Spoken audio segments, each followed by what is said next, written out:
The crimson dawn painted the horizon as Tabitha Winters clutched her bleeding side, the sound of hoofbeats fading into the distance. The raiders had taken everything her family's silver, their horses, and what little hope remained for their struggling homestead. Now, as she lay among the splintered wood and broken glass of what was once her home, the 22-year-old woman was certain she would join her parents in the cold, unforgiving ground of the Wyoming Territory. Mineral Point, Wyoming Territory, 1878. The settlement had grown from a silver mining camp to a proper town over the past decade, but the law remained as thin as the mountain air. Raiders, desperate men with nothing to lose, had become increasingly bold, striking isolated homesteads like the Winters farm with brutal efficiency. Tabitha's vision blurred as she watched clouds drift across the sky. The pain in her side had given way to a strange numbness that crept through her limbs. The raiders had left her for dead, and soon enough she would be. She closed her eyes, too weak to cry, too broken to pray. The soft whisper of wind through the tall grass was the only sound that accompanied her shallow breathing. Lord Almighty. The voice seemed to come from another world. Tabitha tried to open her eyes, but her lids felt heavier than iron. Rough hands, gentle in their touch, pressed against her neck, seeking a pulse. "You're still with us, miss. Hold on now."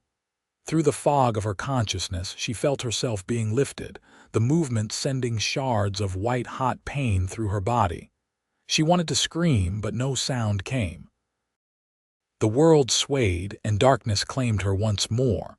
When Tabitha next opened her eyes, she found herself staring at a wooden ceiling, unfamiliar and rough-hewn. The scent of coffee and wood smoke filled her nostrils, and somewhere nearby, a fire crackled.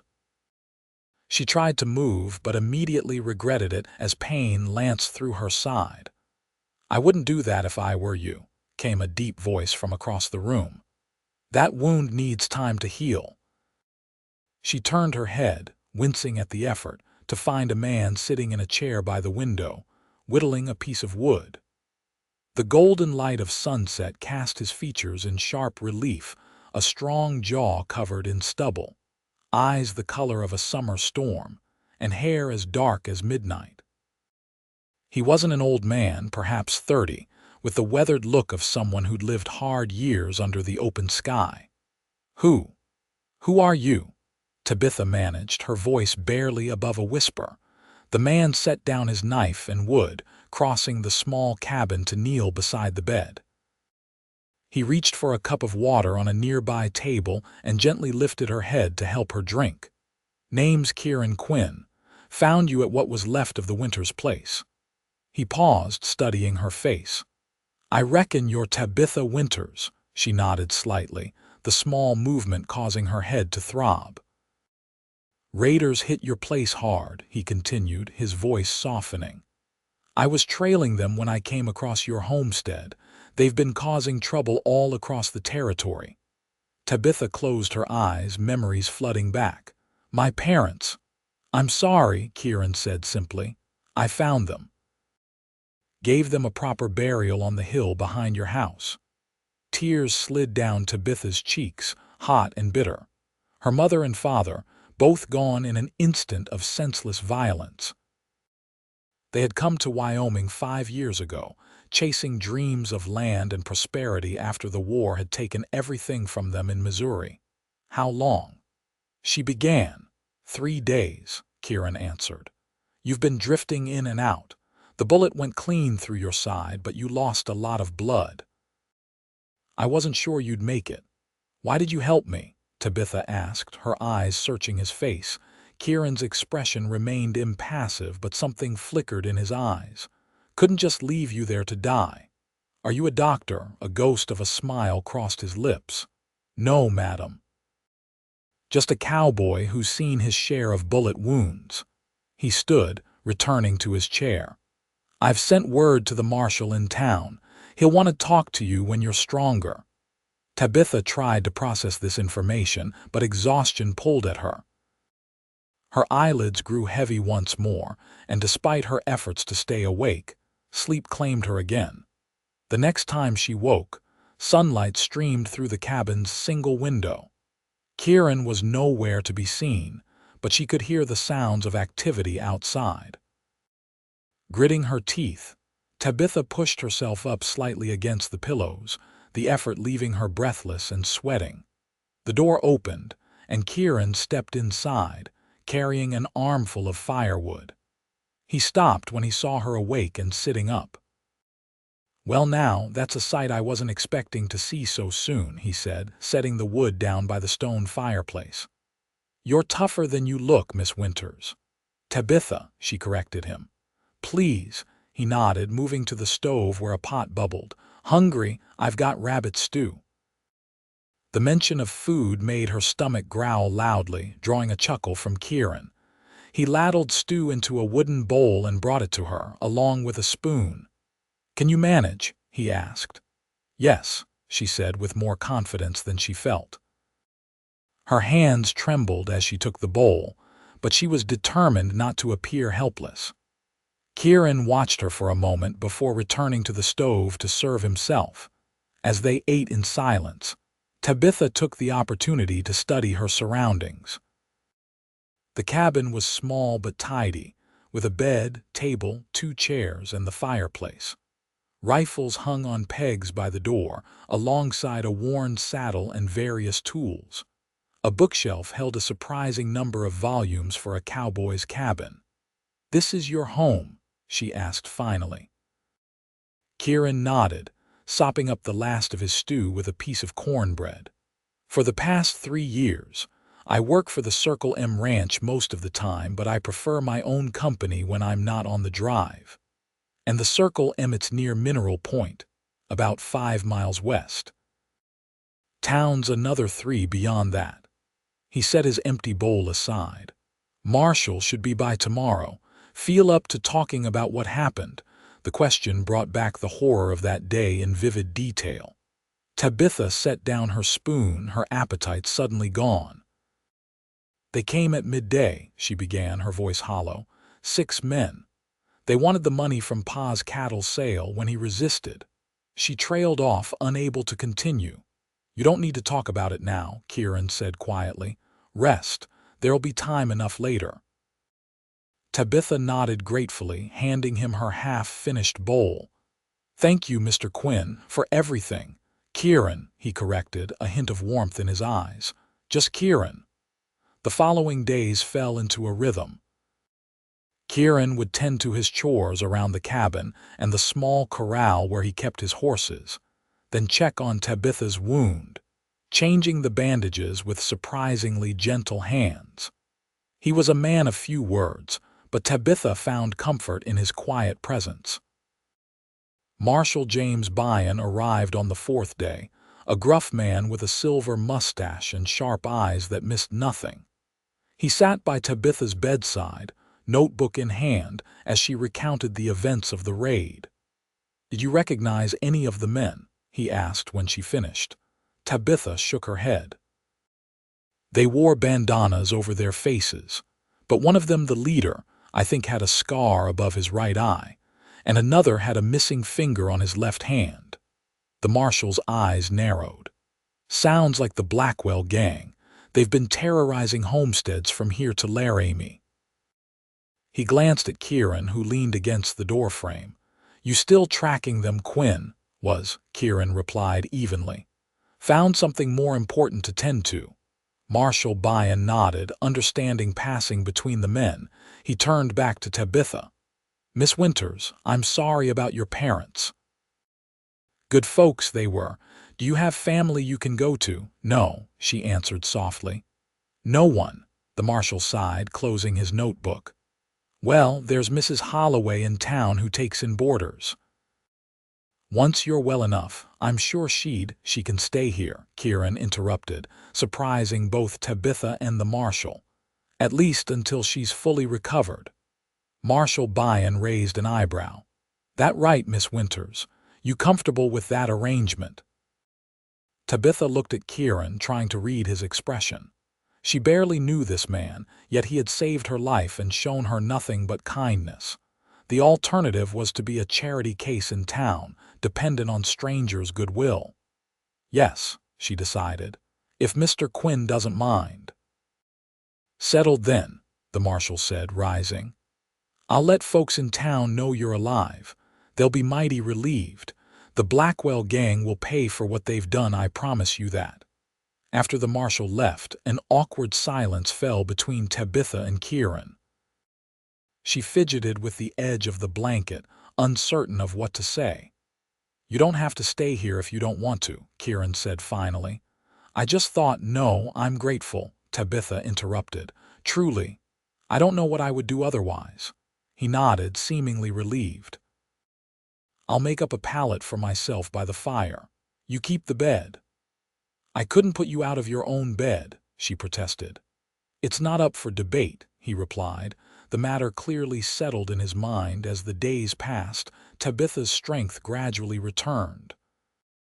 She began to help around the cabin as much as her injury would allow, washing dishes, mending Kieran's shirts, and eventually preparing simple meals. They fell into an easy rhythm together, their initial awkwardness giving way to comfortable companionship.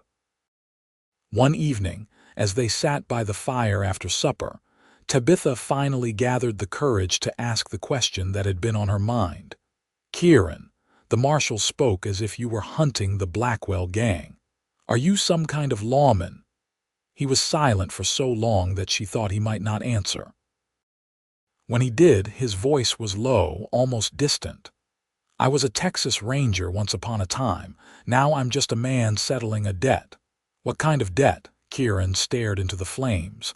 The kind that can only be paid in blood. He looked up, meeting her gaze.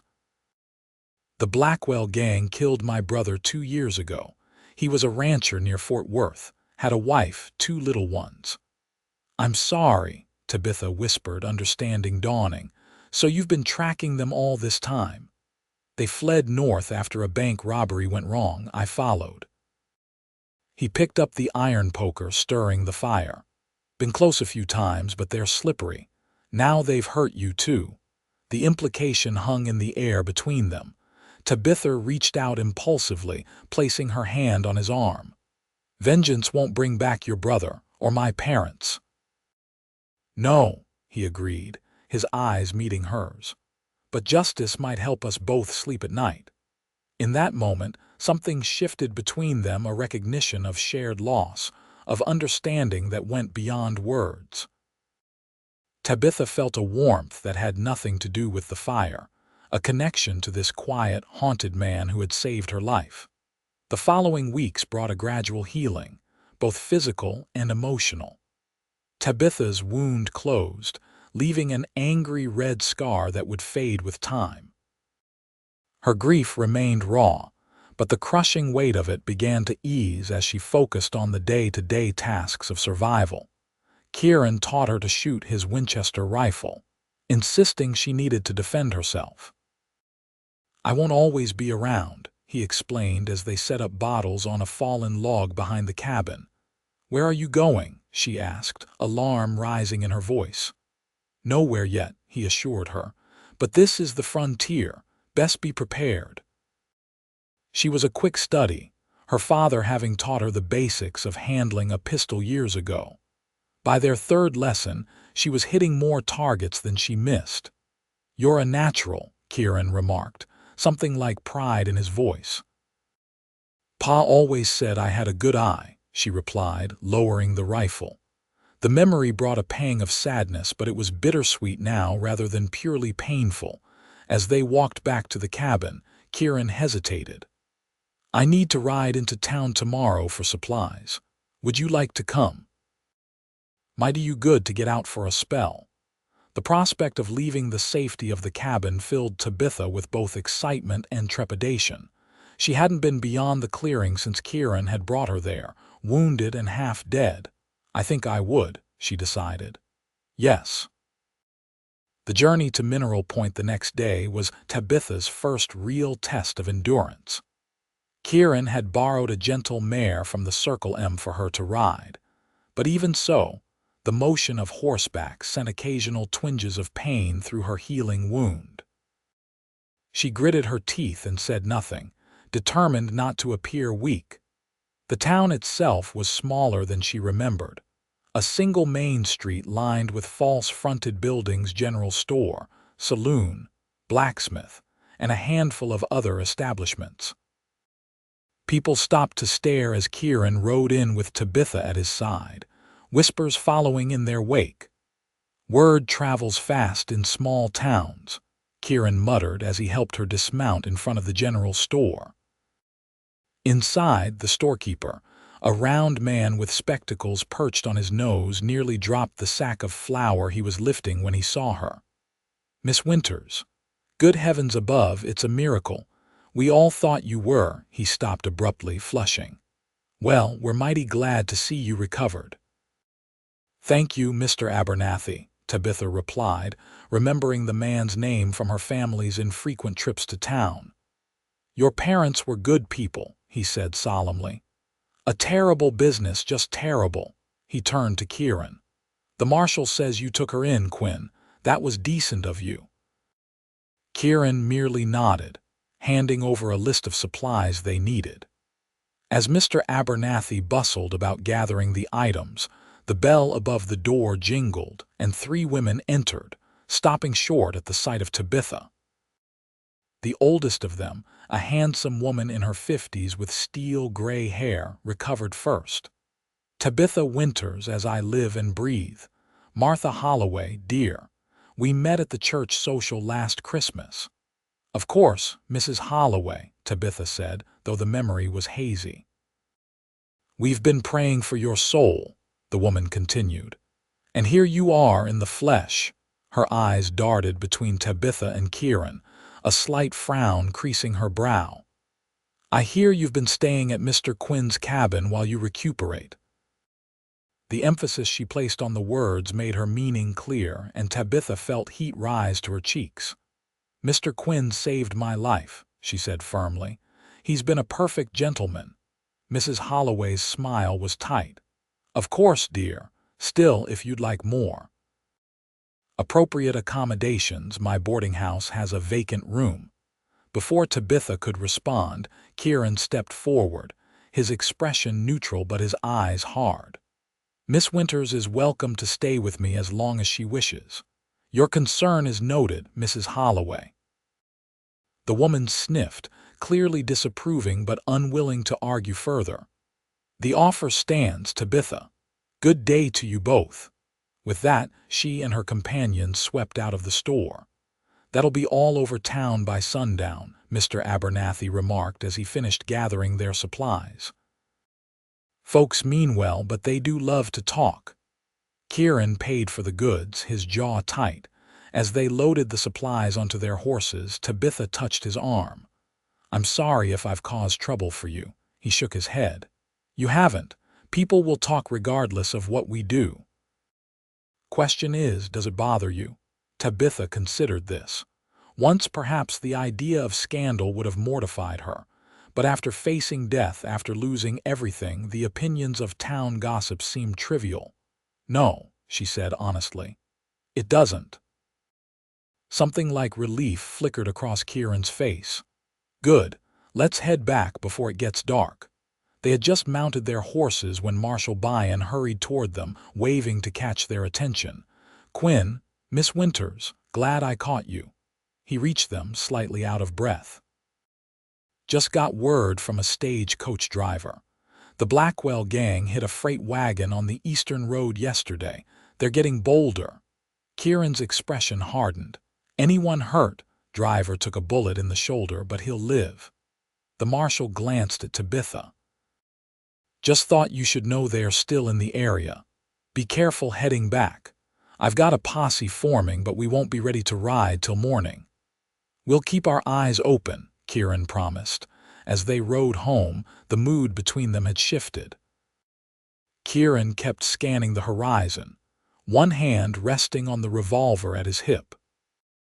Tabitha felt fear curl in her stomach at the thought of the raiders being nearby, but beneath it was another emotion, anger, hot and fierce, at the men who had destroyed her family and threatened her new fragile sense of safety.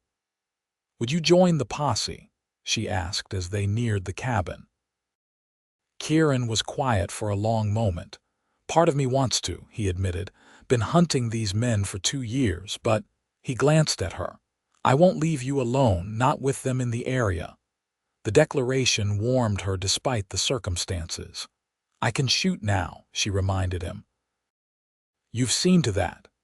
"It's different when it's not bottles you're aiming at," he replied grimly.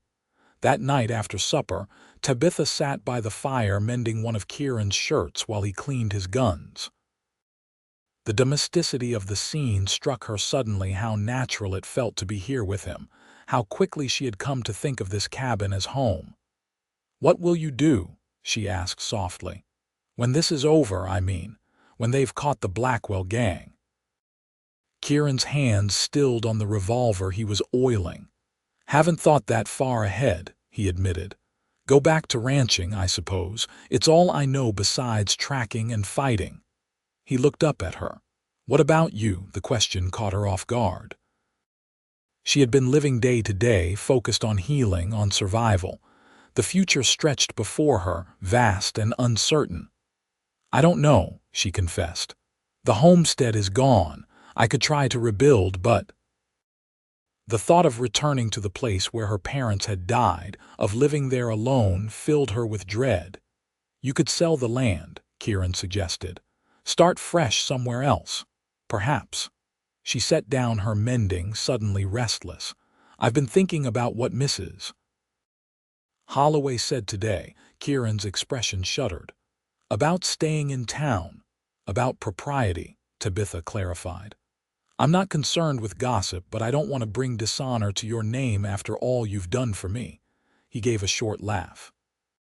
"My name doesn't have much honor attached to it in these parts, Tabitha.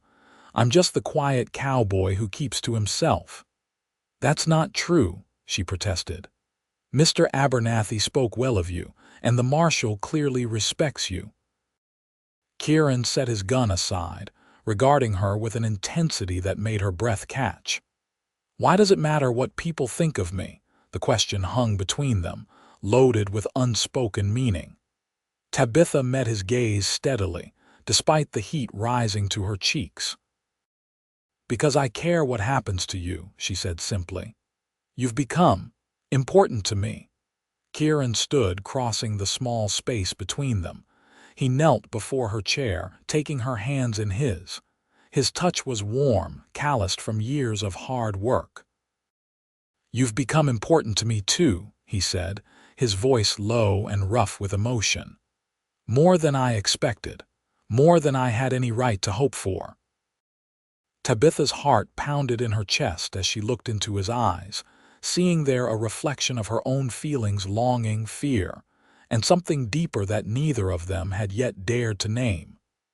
"Kieran," she whispered, not knowing what else to say. He reached up, his fingers brushing her cheek with exquisite gentleness. "I never thought I'd feel this way again," he confessed. "After Sarah died, I thought that part of me was gone forever." "Sarah?" Tabitha questioned softly. "My wife," he explained, pain flickering across his features. "She passed 5 years ago. Fever took her and our unborn child," understanding dawned. "That's why you left Texas, even before your brother." He nodded. "Too many ghosts. I came north looking for something, though I didn't know what." His thumb traced the line of her jaw. "Maybe I was looking for you all along." The words sent a shiver through her. Tabitha leaned forward, her forehead touching his. "I'm still broken," she whispered. "I don't know if I can be what you need." "We're both broken," Kieran replied. "Maybe that's why we fit together." In the firelight, with the wind whistling around the cabin walls, Tabitha felt the last barriers between them crumbling. She closed the distance, pressing her lips to his in a kiss that began tentatively but quickly deepened. Years of loneliness and grief giving way to a hunger that surprised them both. When they finally parted, breathless, Kieran's eyes were dark with desire, but he made no move to take things further. "We should wait," he said hoarsely. "Do this proper." Tabitha nodded, though every fiber of her being protested the separation. "Yes," she agreed. "We should." He stood, reluctance evident in every line of his body. "I'll check on the horses." After he left, Tabitha pressed her fingers to her lips, still feeling the imprint of his kiss. For the first time since the raid, she felt something like hope blossoming in her heart, a fragile, tender thing that she wanted to protect and nurture. The next morning, they ate breakfast in a charged silence, stealing glances at one another across the table. Kieran had just finished his coffee when the sound of approaching horses drew their attention. "Stay inside," he ordered, reaching for his rifle. "Could be the marshal's posse, but could be trouble." Tabitha nodded, picking up the loaded shotgun he had prepared for her. She watched through the window as Kieran stepped onto the porch, rifle at the ready. To her relief, it was indeed Marshal Byron, accompanied by 4 other men. They dismounted, and the marshal approached Kieran, speaking too low for Tabitha to hear. Whatever he said caused Kieran's posture to stiffen. After a moment, Kieran nodded and gestured toward the cabin. The marshal and his men followed him inside, removing their hats as they entered. "Miss Winters," Marshal Byron greeted her. "Sorry to intrude. We've got news you both need to hear." Kieran moved to stand beside Tabitha, his presence reassuring. "What is it?" he asked. "The Blackwell gang was spotted near the ruins of the Winters homestead yesterday," the marshal said grimly. "Looks like they were searching for something." Cold fear washed over Tabitha. "Searching for what?" "That's what we hoped you might know," the marshal replied. "Was there anything valuable your father might have hidden? Something the raiders missed in their first attack?" Tabitha started to shake her head, then stopped as a memory surfaced. "The strong box," she said slowly. Pa kept a strong box hidden beneath the floorboards in the kitchen. It contained the deed to our land and some gold coins and inheritance from my grandfather. I don't think the raiders found it during the attack." Kieran's hand came to rest on her shoulder. "How much gold?" "Not a fortune," she replied. "Perhaps $200 worth. Pa was saving it for emergencies." Marshal Byron exchanged glances with his men. "Enough to tempt them back," he said. "We think they may have realized they missed something and returned to search more thoroughly." "Did they find it?" Tabitha asked. "Can't say for certain. The place was torn apart even worse than before." The marshal's expression turned grim. "But that's not all. One of my deputies recognized tracks leading away from the homestead. The Blackwell gang is heading this way." Kieran's grip on Tabitha's shoulder tightened. "How many?" "At least 5 riders. They know this area well now. They could reach the cabin by nightfall if they're pushing hard." The implications were clear. The Blackwell gang had unfinished business with Tabitha, and now they knew where to find her. "We'll take her to town," one of the posse members suggested. "She'll be safer there." "And make Mineral Point a target?" Kieran shook his head. "No, the cabin is defensible. We make our stand here." Marshal Byron frowned. "That's asking a lot of Miss Winters." "It's not your decision to make," Tabitha said firmly. "I won't run and hide while these men threaten more innocent people. If they want to find me, let them come." Kieran looked at her with a mixture of pride and concern. "Are you sure?" "I'm sure," she replied, meeting his gaze steadily. "These men took my family from me. I won't let them take anything else." The marshal nodded reluctantly. "All right. My men and I will stay and help defend the place. Quinn, let's get to work." The next few hours were a flurry of activity as they prepared the cabin for an attack. Windows were barricaded, leaving only narrow gaps to fire through. Ammunition was distributed, water buckets filled in case of fire. Outside, the men constructed crude barriers around the property that would force attackers to approach from predictable directions. By mid-afternoon, they were as ready as they could be. Tabitha had changed into a pair of Kieran's old trousers and a shirt, her hair braided tightly down her back, practical clothes for what lay ahead. She checked and rechecked the shotgun, determined not to be a liability. As the sun began its descent toward the western mountains, Kieran found her sitting on the edge of the bed, staring at the modified window across the room. "Second thoughts?" he asked quietly, sitting beside her. "No," she answered honestly. "Just thinking about my parents. Wondering if they'd be proud of me now." "They would be," he said without hesitation. "You're the bravest woman I've ever known." She turned to face him, studying the lines of his face, committing them to memory. "If anything happens tonight, it won't," he interrupted. "If it does," she insisted, "I want you to know that these weeks with you have given me back something I thought I'd lost forever. Hope. A reason to keep going." Kieran took her hand, pressing it to his lips. "When this is over," he said, "I want to court you properly, do right by you." A smile tugged at her lips despite the gravity of their situation. "Is that a promise, Kieran Quinn?" "It's a vow," he replied solemnly, "one I intend to keep." They were interrupted by a shout from outside. "Riders coming! From the east!" Kieran squeezed her hand once before standing. "Stay low. Remember your training. And Tabitha," he paused at the doorway, "I love you." Before she could respond, he was gone, barking orders to the men outside. Tabitha moved to her assigned position by the north window, heart pounding but hands steady on the shotgun. The approaching riders came into view. As they emerged from the tree line, 5 men on horseback, moving at a cautious pace.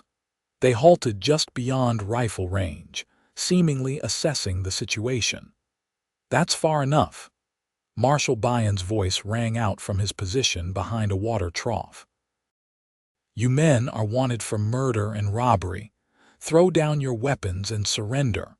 A harsh laugh was the only response, followed by a voice Tabitha recognized with a chill. The leader of the raiders, the man who had shot her and ordered her parents killed. "We just want the girl and whatever she's hiding. Send her out with the gold and the rest of you can ride away." "There is no gold," the marshal called back. "And you're not getting the girl. Your choice, Marshal. Their blood is on your hands." What followed was chaos. The raiders spurred their horses forward, firing as they came. Bullets thudded into the cabin walls and splintered the wooden barriers. Tabitha ducked instinctively as a shot shattered what remained of the window above her. The defenders returned fire. One raider fell immediately, tumbling from his horse. Another cried out, clutching his leg but remaining mounted. The remaining 3 split up, circling the property to attack from multiple angles. Through the gun smoke and confusion, Tabitha kept her focus, waiting for a clear shot. When a raider appeared at the edge of her vision, attempting to reach the cabin's back door, she fired both barrels of the shotgun. The man went down hard and didn't move again. Time seemed to stretch and compress, minutes feeling like hours as the gunfight raged. Tabitha reloaded and fired, moving between positions as needed. She heard shouts, curses, the terrible sound of bullets finding flesh. Somewhere outside, Kieran was calling orders, his voice a lifeline in the chaos. Then, abruptly, silence fell. Tabitha held her breath, straining to hear any movement outside. "Quinn, you still alive in there?" It was Marshal Byon's voice, tight with pain but very much alive. "We're here," Kieran called back. "Tabitha, I'm all right," she answered, her voice steadier than she felt. "It's over," came the marshal's reply. 3 dead, 2 wounded and captured, including Blackwell himself. Relief flooded through Tabitha, so powerful it nearly brought her to her knees. She set down the shotgun and moved to the door on shaky legs. Outside, the scene was one of grim aftermath. 2 of the posse members were tending to a third, who sat propped against a tree with a bloody bandage around his arm. The marshal stood over 2 men lying on the ground, their hands bound behind them. One was clearly the leader, his face twisted with pain and hatred as he glared up at his captors. Kieran stood a few yards away, his rifle still in his hands, blood streaking his left temple where a bullet had grazed him. When he saw Tabitha, he lowered the weapon and moved toward her. "Are you hurt?" he asked, his eyes scanning her for injuries. She shook her head. "No, you're bleeding." "It's nothing," he dismissed. "Just a scratch." Without thinking, Tabitha threw her arms around him, burying her face in his chest. She felt his arms encircle her, holding her tightly as if afraid she might disappear. "It's over," he murmured into her hair. "It's finally over." As the adrenaline faded, Tabitha began to tremble, the full weight of what had happened crashing down on her. Kieran held her through it, his solid presence anchoring her. The marshal approached them, limping slightly. "Blackwell's asking to speak to you, Miss Winters. Says he has something to tell you about your parents. You don't have to if you don't want to." Tabitha pulled away from Kieran's embrace, wiping her eyes. "No, I'll hear what he has to say." Kieran frowned. "Tabitha, I need to do this," she said firmly. "For my parents, for closure." She approached the wounded man, Kieran close behind her. Blackwell looked up at her, his face pale from blood loss but his eyes still burning with malice. "So you survived," he spat. "Tougher than you look." "Say what you have to say," Tabitha replied coldly. A ghastly smile spread across the man's face. "Your pa died like a coward, begging for his life. Your ma died screaming." White-hot fury surged through Tabitha. In one fluid motion, she drew the small revolver Kieran had given her from her waistband and leveled it at Blackwell's head. "Tabitha, don't." Kieran's voice came from behind her, urgent but not commanding. "He's not worth it." "He murdered my parents," she said, her voice shaking with rage. "He left me for dead, and he'll hang for it," Kieran replied. "But if you pull that trigger, a piece of your soul goes with him." "I know. I've lived with that burden." Tabitha's hand trembled, her finger tight on the trigger. Blackwell stared up at her, defiant to the end. "Do it," he challenged. "Show me you've got the spine." In that moment, Tabitha saw with perfect clarity what lay down each path before her. Revenge would bring momentary satisfaction but would change her forever. Justice would take longer but would allow her to move forward with a clear conscience. Slowly, deliberately, she lowered the gun. "No," she said quietly. "I'm not like you. I never will be." Disappointment and relief mingled in Kieran's expression as he placed a gentle hand on her shoulder. "Let's go inside. The marshal will take it from here." As they turned away, Blackwell called after them. "The gold! Where's the gold, girl?" Tabitha paused, looking back at the man who had destroyed her family. "There was never any gold," she lied smoothly. "Just a deed and some family papers. Nothing worth killing for." The look of impotent rage on Blackwell's face gave her more satisfaction than pulling the trigger ever could have. Back inside the cabin, Kieran cleaned and bandaged his wound while Tabitha made coffee for the posse members. The night closed in around them, but the oppressive fear that had hung over them for so long had finally lifted. Later, after the marshal and his men had departed with their prisoners promising to return in the morning to collect the bodies, Kieran and Tabitha sat side by side on the cabin's small porch, watching the stars emerge in the clear night sky. "What you did today took courage," Kieran said after a comfortable silence. "Real courage." "I wanted to kill him," she admitted. "But then I thought of what you said about revenge, about the cost of it." He nodded, understanding in his eyes. "It never brings back what you lost." "I learned that lesson the hard way." "Is that why you didn't join the posse after your brother died? Why you hunted the Blackwell gang alone?" "Partly," he acknowledged. "Didn't want anyone else carrying that burden. But mostly, I didn't trust myself to bring them in alive if I caught them." He looked at her with quiet admiration. "You're stronger than I was." Tabitha leaned against him, drawing comfort from his warmth. "What happens now?" she asked. "Now," he said, slipping his arm around her shoulders, "we start living again, both of us." The trial of the surviving Blackwell gang members was held in Cheyenne the following month. Tabitha testified about the raid on her family's homestead, her voice steady as she recounted the horrors of that day. Kieran sat in the courtroom throughout, a silent pillar of support. The verdict was never in doubt.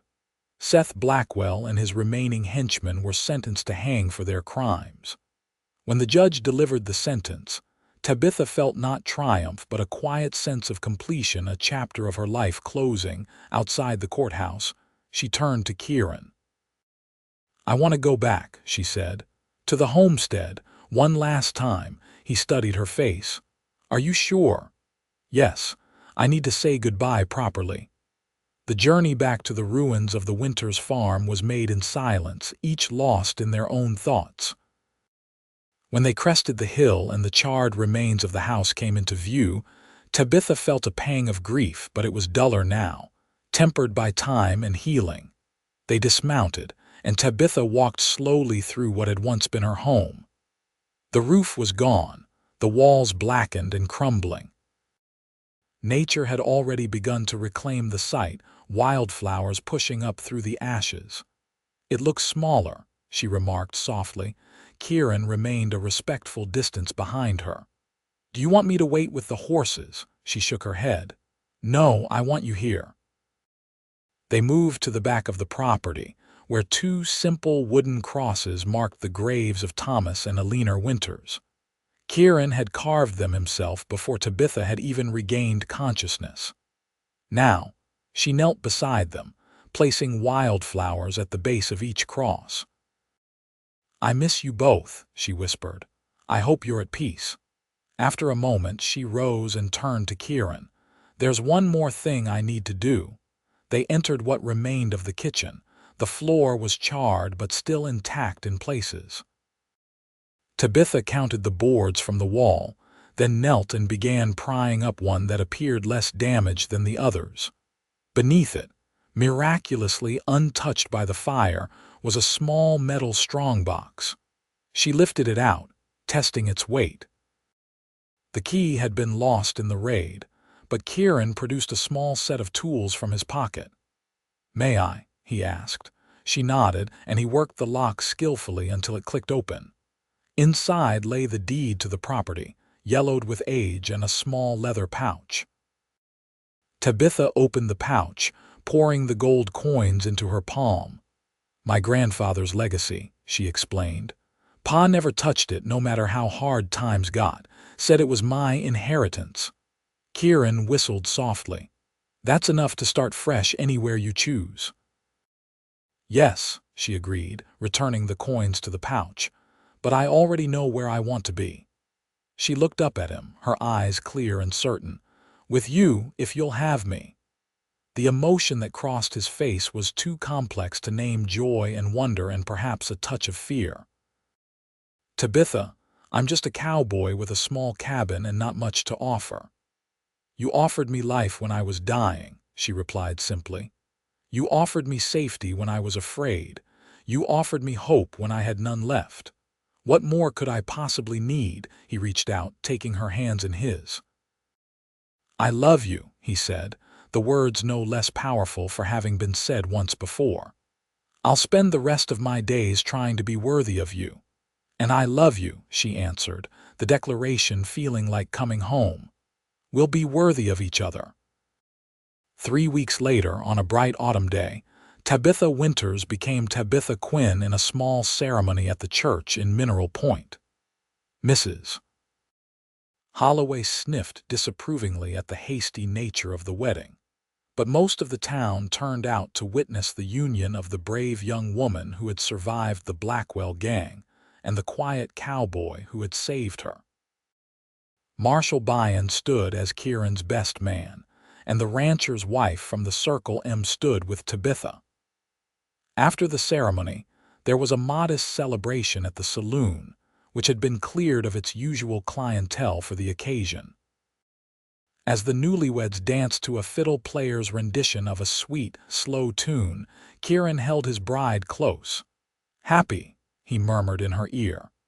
"More than I ever thought possible," she replied truthfully. Later that night, as they rode back to what was now their cabin, Tabitha felt a sense of rightness settle over her. The pain of her past would never fully disappear, but it no longer defined her. She had found something she never expected in the aftermath of tragedy: a second chance, a new beginning. Kieran helped her down from her horse, then surprised her by sweeping her into his arms to carry her over the threshold. "Welcome home, Mrs. Quinn," he said, setting her gently on her feet inside. The cabin had been transformed in her absence. Fresh wildflowers stood in jars on the table. New curtains hung in the windows, a wedding gift from the women at the Circle M. A colorful quilt adorned the bed, and a small bookshelf held her parents' Bible, rescued from the homestead ruins. "When did you do all this?" she asked in wonder. "Had some help while you were in town yesterday," he admitted, a rare smile lighting his features. "Wanted it to be perfect for you." "It is perfect," she assured him, drawing his face down to hers for a kiss. That night, in the privacy of their home, Kieran and Tabitha consummated their marriage with tender passion, each discovering in the other a healing that went beyond words. As they lay tangled together afterward, Tabitha traced the scar on his temple where the bullet had grazed him during the final confrontation. "You ever think about how close we came to never finding each other?" she asked softly. "If you hadn't tracked the Blackwell gang to our homestead that day." "I don't believe in coincidence," Kieran replied, his fingers combing gently through her loose hair. "Some things are meant to be, however painful the path that leads to them." The winter passed in peaceful domesticity. Kieran continued his work at the Circle M ranch, returning each evening to the warmth of their cabin and Tabitha's embrace. She planted a small garden when spring arrived, coaxing life from the Wyoming soil. They repaired and expanded the cabin, adding a second room and a larger porch where they could sit in the evenings and watch the sunset paint the mountains gold. In late summer, nearly a year after the raid that had nearly claimed her life, Tabitha shared news that filled their home with joy. She was expecting a child. Kieran's reaction was everything she had hoped for. Initial shock gave way to overwhelming happiness, though tempered with concern for her well-being. "Are you afraid?" she asked one night as they lay in bed, his hand resting protectively over her still flat stomach. "Terrified," he admitted, "but not like before. This is a different kind of fear, the kind that comes with hoping for something so precious you can hardly bear it." She covered his hand with her own. "We'll face it together, like everything else." As her pregnancy progressed, Tabitha bloomed with health and happiness. The women of Mineral Point, even Mrs. Holloway, put aside their initial disapproval of her unconventional romance to shower her with advice and gifts for the baby. Kieran built a cradle with his own hands, carved from pine with intricate designs of wildflowers and mountains along the sides. In the spring of 1880, as the first flowers pushed through the melting snow, Thomas Kieran Quinn was born after a long but uncomplicated labor. He had his father's storm-gray eyes and a tuft of dark hair that promised to be as unruly as Kieran's own. "He's perfect," Tabitha whispered as she cradled their son for the first time, exhausted but radiant. Kieran sat beside her on the bed, one arm around her shoulders, his free hand gently touching the baby's tiny fingers. "He looks like you around the mouth," he observed, his voice thick with emotion. "Strong like his mother." "And stubborn like his father, I'd wager," she replied with a tired smile. As young Thomas grew, so did their happiness and their homestead. The gold coins from Tabitha's inheritance, combined with Kieran's savings, allowed them to purchase adjacent land and begin building a small ranch of their own. Kieran continued working for the Circle M but gradually reduced his hours as their own operation became more sustainable. 2 years after Thomas's birth, Tabitha gave birth to a daughter they named Elena Sarah, honoring both their mothers. The family was complete, their home filled with laughter and the everyday miracles of watching their children grow. On the 5th anniversary of their marriage, Kieran surprised Tabitha with a trip to Mineral Point for a proper celebration. They left the children with the rancher's wife at the Circle M, who had become like a grandmother to them, and enjoyed a rare night of adult conversation and dancing at the newly built hotel in town. As they swayed together to the music, Tabitha rested her head against Kieran's chest, listening to the steady beat of his heart. "You ever regret it?" she asked suddenly. "Saving me that day, taking on all the complications that came with it." Kieran pulled back slightly to look into her eyes, his expression serious. "Not for a single moment," he answered. "You saved me too, you know. I was a ghost before you, just going through the motions of living." She reached up to touch his face, noting the lines at the corners of his eyes, laugh lines now, where once there had been only grimness. "We saved each other," she corrected softly. Later that night, as they rode back to their ranch under a canopy of stars, Tabitha reflected on the journey that had brought them to this point. From the ashes of tragedy, they had built something beautiful, a family, a home, a life rich with purpose and love. The road ahead would not always be easy. The Wyoming Territory was still a harsh and sometimes dangerous place. But together, they had overcome the worst the world could throw at them. Whatever challenges lay ahead, they would face them side by side. As they approached their ranch, the lights of their home glowing warm and welcoming in the darkness, Kieran reached over to take her hand. "Happy anniversary, Mrs. Quinn," he said, his voice carrying all the love and promise of their years together. "Happy anniversary, Mr. Quinn," she replied, squeezing his hand. "Here's to many more." And as they rode the final distance home, Tabitha knew with absolute certainty that the raid that had nearly ended her life had instead given her a new one filled with more love and happiness than she ever could have imagined on that blood-soaked day, when a quiet cowboy had found her breathing among the ruins and carried her toward healing, toward hope, toward home. 10 years later, the Quinn Ranch had grown into one of the most prosperous in the region. Their herd numbered in the hundreds, and they had built a proper 2-story home to replace the original cabin, which they preserved as a reminder of their beginnings. Thomas, now 12, was showing all the signs of becoming a fine horseman like his father, while 10-year-old Elena had inherited her mother's quick mind and determination. Mineral Point had grown as well, the silver mines bringing prosperity and new settlers to the area. Wyoming had achieved statehood, bringing changes both welcome and challenging to the frontier way of life they had known. On a crisp autumn afternoon, much like the one when Kieran had first found Tabitha bleeding and near death, the family gathered on the porch of their home to celebrate Kieran's 50th birthday. Friends from the Circle M in town joined them, including a gray-haired Marshal Byon, now retired but still tall and commanding.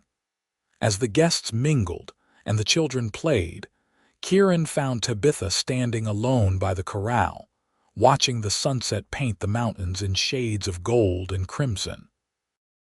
"Penny for your thoughts," he said, slipping his arm around her waist. She leaned into him, comfortable in the embrace they had shared thousands of times over the years. "I was thinking about all the sunsets we've watched together," she replied. "How each one is different, yet somehow the same." "Getting philosophical in your old age," he teased gently. She laughed, the sound as clear and bright as it had been when they first fell in love. "Hardly old at 40, she protested. though I found a gray hair this morning." "Distinguished," he corrected, kissing her temple where indeed a few strands of silver had appeared among the chestnut. "Like fine wine, you improve with time." They stood in comfortable silence, watching as the last rays of sunlight gilded the landscape. In the distance, Thomas and Alina were helping the younger children catch fireflies in jars, their laughter carrying on the evening breeze. "We've been blessed," Tabitha said softly. "Beyond measure," Kieran agreed. "Sometimes I still wake up expecting it all to have been a dream." She turned in his arms to face him, studying the beloved features that had weathered and lined with the passing years. The scar at his temple had faded to a thin white line, barely visible now. His hair was liberally streaked with gray, but his eyes were the same clear, steady, and filled with the same love that had sustained them through good times and hard ones. "Not a dream," she assured him, rising on tiptoe to kiss him softly. "Just a life well lived." As dusk deepened into night, they rejoined their guests for cake and coffee. Marshal Byron raised a toast to Kieran, recounting the story of the final confrontation with the Blackwell gang for the benefit of some of the newer residents who hadn't heard the tale. "To Quinn," the old lawman concluded, "who taught us that justice is stronger than vengeance and that love is stronger than both." Glasses clinked, and Tabitha caught Kieran's eye across the gathering. In that moment, surrounded by friends and family in the home they had built together, she felt the fullness of a joy that had been hard won, but was all the more precious for the struggles that had preceded it. Later that night, after the guests had departed and the children were asleep, Kieran and Tabitha stood once more on the porch, gazing up at the vast Wyoming sky ablaze with stars. 15 years ago today," Kieran said quietly, "I found you." "And saved my life," she added. He shook his head, drawing her close. "No, you saved mine." In the silver light of the moon, they held each other, two survivors who had found in each other not just healing but wholeness, not just a second chance but a lifetime of chances to love and grow together. The raid that had once threatened to end Tabitha's life had instead become merely the first chapter in a story that continued to unfold, a story of resilience, of redemption, and of a love that had proven stronger than death itself. As they turned to go inside, Tabitha paused for one last look at the starlit landscape of the home they had made. The path that had led her here had been marked by unimaginable loss, but it had also brought her to unimaginable joy. In the end, she wouldn't have changed a single step of the journey. "Coming?" Kieran asked, holding out his hand. "Yes," she answered, taking it. "I'm right beside you." Together they walked into their home, into their future, still side by side after all these years, just as they would remain for all the years to come.